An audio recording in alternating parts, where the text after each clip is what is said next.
नालायक भ्रष्ट सरकारलाई चुनौती दिँदै हामी यहाँबाट नारा जुलुसका साथ फेरि हामी हाम्रा नारालाई यथावत राख्दै हामी अघिकै बाटो लाग्नेछौँ। हस्त यहाँ सबैलाई नाराका साथ अगाडि बढ्न म आग्रह गर्छु। अतिरिक्त हुला कर्मचारी एसोसिएसन जिन्दाबाद।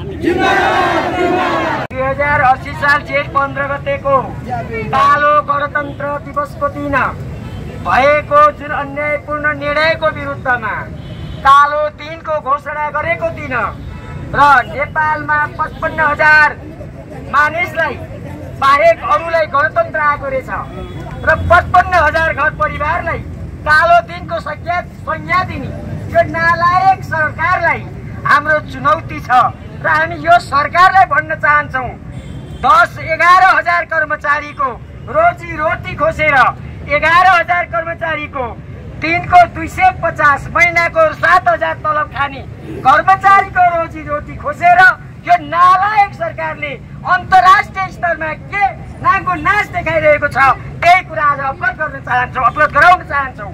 र हामीले हिजोको दिनमा नि भनेका थियौँ र हामीले यो निषेधित आज्ञा भएको कारणले हामी यहाँ अगाडि बढ्न सकेनौँ। हामी यिनका कान गएर सुनाउन चाहन्थ्यौँ तर पाइएन र हामीले भन्न चाहन्छौँ यहीँबाट कान खोलेर सुनोस् यो सरकार। आज हामी देशका 7,000 तलब खाने मान्छेले 70,000 खर्च गरेर काठमाडौँको बानेश्वरमा आएर हामी यहाँ भेला हुनु परेको छ।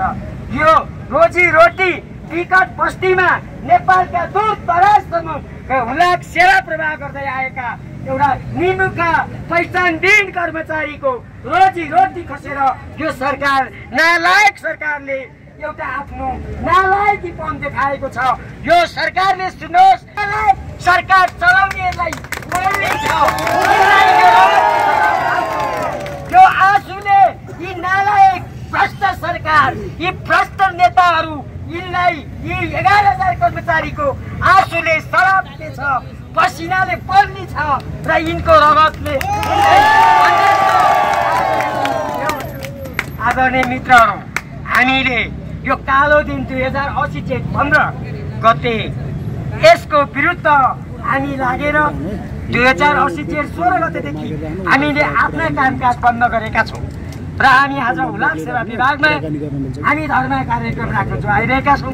यो कार्यक्रम हामीले अब यहाँबाट गएपछि हामी हुलाक सेवा विभागमा बस्नुन्जेल शान्तिपूर्ण हिसाबले बस्नेछौँ र त्यसपछि हामी साथीहरू यहाँबाट गएपछि हाम्रो कोर सभा नहुन सक्छ र म यही यो कोर सभाबाट यहाँहरूलाई के भन्न चाहन्छु भने तपाईँहरूलाई गाह्रो साँघुरो समस्या जुन खालको अवस्था आएको छ, यो घाम यो गर्मीमा तपाईँहरूको बसाइ तपाईँहरू आफ्नो ठाउँमा जहाँ जहाँ बस्नुहुन्छ आनन्दले सुरक्षित बसिदिनु होला र यो 11,000 कर्मचारीका निमित्त तपाईँ हामीले गरेको त्याग, यो हामीले जुन खालको समस्या भोगिरहनु परेको छ यसको लागि नेपाल अतिरिक्त हुलाक कर्मचारी एसोसिएसन क्षमा प्रार्थी छ र हामी तपाईँहरूका निमित्त सदैव लागि नै रहनेछौँ र यो लडाइँलाई अन्तिमसम्म तपाईँहरूले साथ दिनुहुनेछ।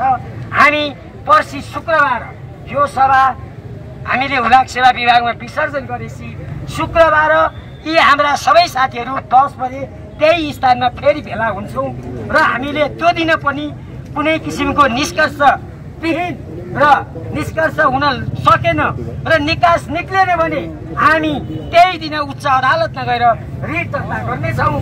यो तपाईँहरूलाई आजैको घोषणाले रिट दर्ता गर्ने कुरो वचनबद्ध गर्छु मैले। र हामीले अर्को कुरा के गर्दैछौँ भने अहिले हामी 4-5 जना बस्छौँ त्यहाँको बसाइमा। मलाई लाग्छ हिजो अस्तिदेखि मैले जे कुरा सुन्दै आएँ, जे कुरा सुनिरहेको छु, मलाई लाग्छ निष्कर्ष निक्लिँदैन।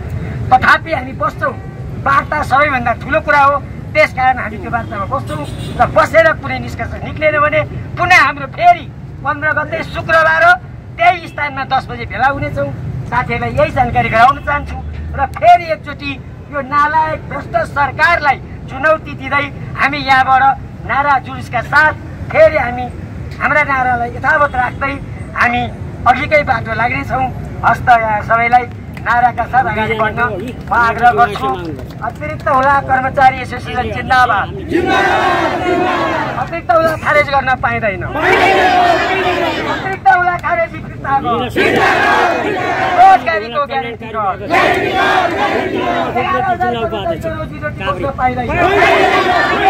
नालायक सरकार चाहिँदैन। नालायक सरकार मुर्दाबाद। नालायक सरकार मुर्दाबाद। 11,000 कर्मचारीको रोजीरोटी खोज्न पाइँदैन। 11,000 कर्मचारीको रोजीरोटी खोज्न पाइँदैन। 11,000 कर्मचारीको रोजीरोटी खोज्न पाइँदैन। यस्तो सरकार चाहिँदैन। कर्मचारी एसोसिएसन जिन्दाबाद।